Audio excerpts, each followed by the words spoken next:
Class 9 पिला तुमर एटा होची हिस्ट्री रो फर्स्ट अध्याय विश्वर केतेक गुरुत्वपूर्ण अग्रगति एक्चुअली तुम जो क्लास 9 पिला रोच तुम मैंने जो इतिहास पढ़ुछ या आम कहते पृथ्वी इतिहास बा वर्ल्ड हिस्ट्री बोली कहुए है तो तुम से पार्टा पढ़ो तो तुम यहीटा आगू तुम जो कॉम्पिटिटिव एग्जाम कौन प्रकार क्वेश्चन एथरू ही आसीपर तो तुम यही बेसीस नुह तुम आगामी भविष्य नहीं कौन कर पाठ भी पढ़ु था आपको नोट्स भी बनइब अदरवाइज जापर एग्जाम केमती आउ शुण मु पॉइंट वाइज पढ़ेबी भलसे पढ़ेबी ट्राए कर कम कम पढ़ेबी बुझेबी भलसे तुम ट्राए कर भलसे बुझापी ठीक अच्छे तो आमर कौन पढ़ार अच्छे ना विश्वर केतेक गुरुत्वपूर्ण अग्रगति कौन सब मेजर डेभलपमेंट गुड़ा सब देखा वर्ल्ड रे तुम प्रथम पाठरे कौन अच्छी ना एशिया आफ्रिकार उपनिवेशवाद ठीक अच्छे एशिया और आफ्रिकार कौन पढ़ा ना उपनिवेशवाद अच्छा देखी उपनिवेश देख लिखा है उपनिवेश कहले कौन उपनिवेशर आक्षरिक अर्थ हूँ विदेशस्थ आवास मनकर तुम घर ये तुम हूँ भारत लोक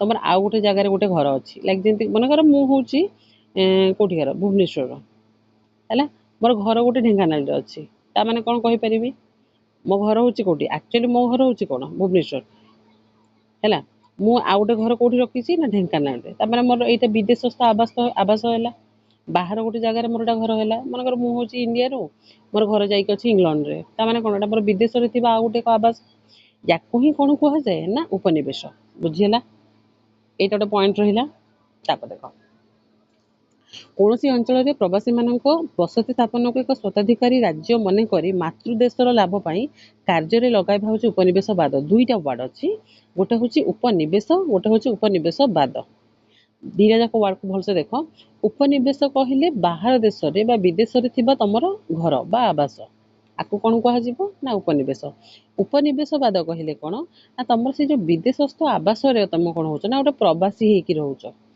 है माने कौन हो कौन सी अंचल प्रवासी मानक बसति स्थापन को एक स्वताधिकारी राज्य मनकर तुम अन्य एक स्थान को जाइच से जगह जा कम करके तुम निज देशर मंगल जोटा करुच मनकर इंडिया लोक मु जाइए ना अफगानिस्तान रे जॉब करुच्ची कि किसी काम करुच्ची मु जहाँ भी जॉब करुच्ची कौ देश करुच्ची भारत ही करुच्ची मैंने मो मातृदेशर मंगल ही करुच्ची तो आपको कौन कह ना उपनिवेशवाद जिते बेले तुम कौन प्रकार कौन करुच ना लाभजनक व्यवसाय करुच है तुम कौन प्रकार व्यवसाय तुम कौटी जाए करुच स्वताधिकारी राज्य मनकर निजर क्या निजर मातृदेशर जदि मंगल बा लाभपाई कौन कार्य करुच ताको आम कौन कहे ना उपनिवेशवाद देन आम से कौन करती वाणिज्य व्यवसाय उन्नति करती आर्थिक समृद्धि साम्राज्य विस्तार करती धर्म प्रचार करती है सहित उपनिवेशवाद प्रथम 16 शताब्दी आरंभ होता यहीटा को मन रख क्वेश्चन पचारि पार देख कौन कौन मन रख ना उपनिवेश कहले कौन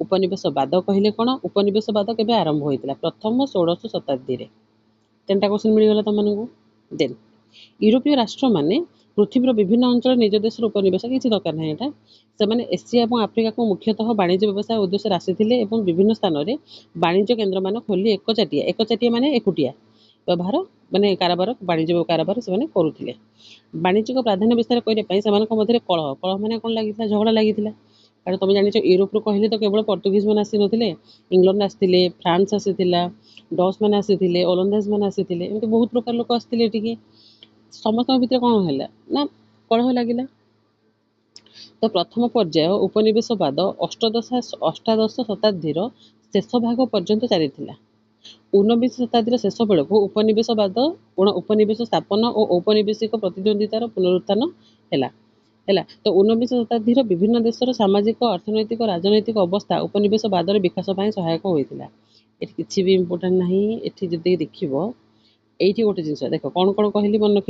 उपनिवेश कौन कौन उपनिवेशवाद कहले कौन उपनिवेशवाद प्रथम केबे आरंभ होता 3टा क्वेश्चन देन जब पचार केबे होता प्रथम विश्वयुद्ध ना 1914 ठीक अच्छे ये जिन मन रखिद पचार पॉइंट को एशिया और आफ्रिकार उपनिवेशवाद कारण कौन कौ कारण एशिया ही आउ आफ्रिका को ही गला उपनिवेशवाद स्थापन करने कौन भाविले कि यही जगार आम जिन नहीं कि मातृदेशर मंगल करूँ कारण हूँ तार प्रथम कारण हूँ भौगोलिक आविष्कार एशिया और आफ्रिकार से कौन उपनिवेश स्थापन करते तार प्रथम कारण हूँ कौन ना भौगोलिक आविष्कार कौन से भौगोलिक आविष्कार कौन देखा देख 15 देख ये क्वेश्चन एग्जाम आसपे ना एशिया और आफ्रिकार କ'ଣ ଉପନିବେଶବାଦ ସ୍ଥାପନ କରିବାର ଭୌଗୋଳିକ କାରଣ ବିଷୟରେ ବର୍ଣ୍ଣନା କର ବା ଭୌଗୋଳିକ ଆବିଷ୍କାର ବିଷୟରେ ବର୍ଣ୍ଣନା କର। ତ ତୁମ ପାଇଁ ଏଇଟା ଗୋଟେ ଲଙ୍ଗ କୋଶ୍ଚିନ୍ ହେଇଯିବ, ସରି ସର୍ଟ କୋଶ୍ଚିନ୍ ହେଇଯିବ।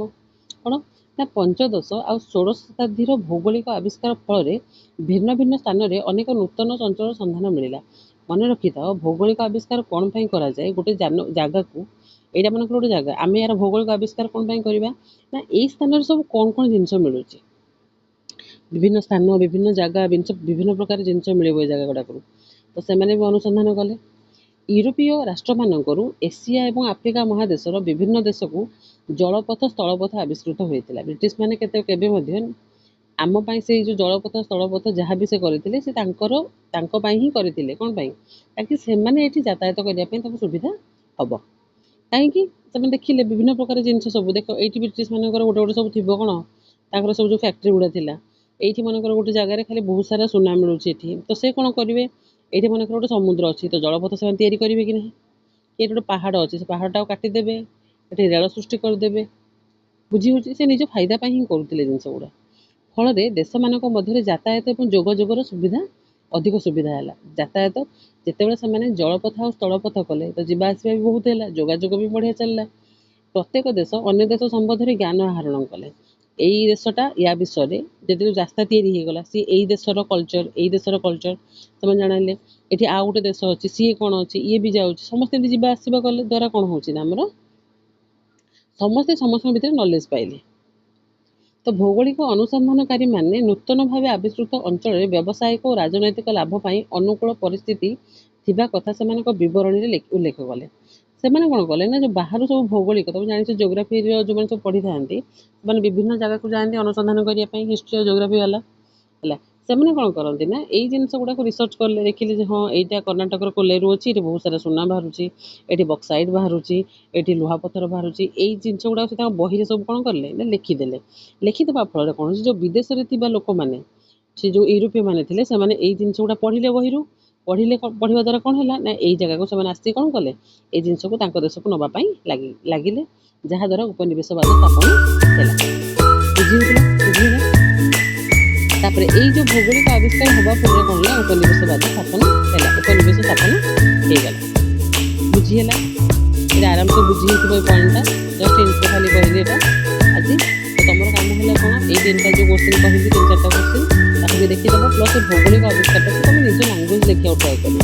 ବୁଝିଲ କ'ଣ? ବହି ତ ବଢ଼ିଆ ଦେଇଛି, ତୁମେ ତାକୁ ଆଉ ଟିକେ ଭଲସେ ଲେଖିକି ଭଲସେ ବୁଝିବ। ବୁଝିଲା? ଭୌଗୋଳିକ ଆବିଷ୍କାର କ'ଣ ପାଇଁ କରାଯାଇଛି ନା, ଯେ ଭୌଗୋଳିକ ମାନେ ବିଭିନ୍ନ ପ୍ରକାର ଅନୁସନ୍ଧାନ କରି ବା ମାନେ ସେଇ ଦୁଇଟି ମହାଦେଶ, ଏସିଆ ଏବଂ ଆଫ୍ରିକାର ମହାଦେଶରେ ଥିବା ବିଭିନ୍ନ ଜାଗାକୁ ସେ କ'ଣ କରିଥିଲେ, ଜଳପଥ ଏବଂ ସ୍ଥଳପଥର ଆବିଷ୍କାର କଲେ।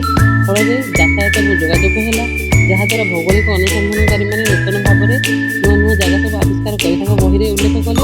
ଫଳରେ ବିଭିନ୍ନ ପ୍ରକାର ବିବରଣୀ ଦ୍ୱାରା କ'ଣ ହେଲା ନା, ସବୁ ଲୋକ କ'ଣ ହେଲେ, ସେଇ ଜାଗାକୁ ଆକର୍ଷିତ ହୋଇ ଆସିଲେ ଏବଂ ସେଠିକାର ଥିବା ଧନ ସୁନା ଯାହା ଥିଲା ତାଙ୍କ ଦେଶକୁ କ'ଣ କଲେ, ନେଇଗଲେ। ନେବା ଦ୍ୱାରା ସେଠି କ'ଣ ହେଲା, ମାତୃଦେଶର ମଙ୍ଗଳ କଲେ। ଯଦି ମାତୃଦେଶର ମଙ୍ଗଳ କଲେ, ତାକୁ ଆମେ କ'ଣ କହିବା ନା, ଉପନିବେଶବାଦ। ବୁଝିଲ? ନେକ୍ସଟ କ୍ଲାସ୍ ଆମେ ଦେଖିବା କ'ଣ, ଲାଭଜନକ ବ୍ୟବସାୟ, ତା ସହିତ କ'ଣ ଦେଖିବା ନା, ଶିଳ୍ପ ବିପ୍ଳବ କିପରି